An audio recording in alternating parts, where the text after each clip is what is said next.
Hoş gördük, değerli qonaqlar. Şadam ki, əvvəllər virtualdan izləyirdim Aygün xanım. Canlı bugün nəşriyyatın əməkdaşları, xanım yazarlar, başda Aygün xanım, Hacı xanım, Şəms Ədəbi Məclisinin rəhbəri, Azərbaycan televiziyasında milli dəyərlərimizin təbliğ layihəsinin rəhbəri, Hacı xanımın başçılığı ilə düzənlənmiş poeziya gecəsində Təbrizdən gələn qonağımızı da salamlayıram. Eyni zamanda qardaş Türkiyədə də Ulu Öndərin Azərbaycançılıq ideologiyasını yaşadan bugün Hacı xanım sizə təşəkkür edirəm. Burada deputatımız Qədirə xanım Paşayevanın adı vurgulandı. Onun da ruhu şad olsun ki, Türk dünyasında bugün Azərbaycançılıq ideologiyası, Azərbaycan ədəbiyyatı, milli mənəvi dəyərlərimiz, mədəni irsimiz təbliğ olunur. Nəinki ölkəmizdə, eyni zamanda ölkəmizin hüdudlarını da aşır. Çox sağ olun, şadam.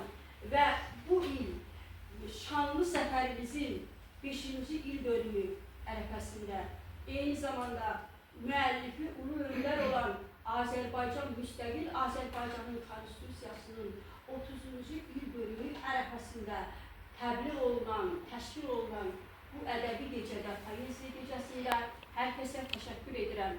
Və çox razı qaldım ki, Xan qızı Natəvanın adını daşıyan bu kitabxanada, Kamilə xanımın rəhbərliyi ilə bu kitabxanada yer verilmişdir. Ona görə də sizə təşəkkür bildirirəm. Bəli, kitab bilik mənbəyidir. Kitab həmişə lazımdır. Ötən əsrlərə nəzər saldıqda, hətta tarixi dönəmlərə nəzər saldıqda Şah İsmail Tətarinin Səfəvlər dövləti bilirik ki, Azərbaycançılığımızın təməli bir nömrəsidir.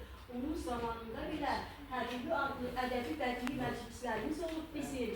Hələ Nərimanovun kitabxana, qiraətxana Axundoğlu'da mən burada xırdalamıram. Ümumiyyətlə, yazarlar, qələm əhliləri bunu çox gözəl bilir.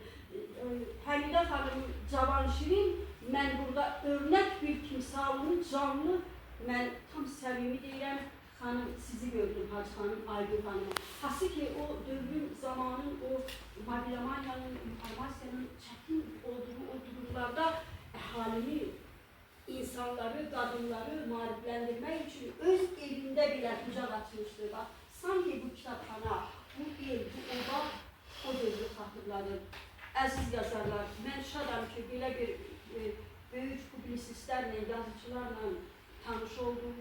Çox sağ olun, həmişə gözünüz nurlu, qələminiz iti olsun. Sağ olun.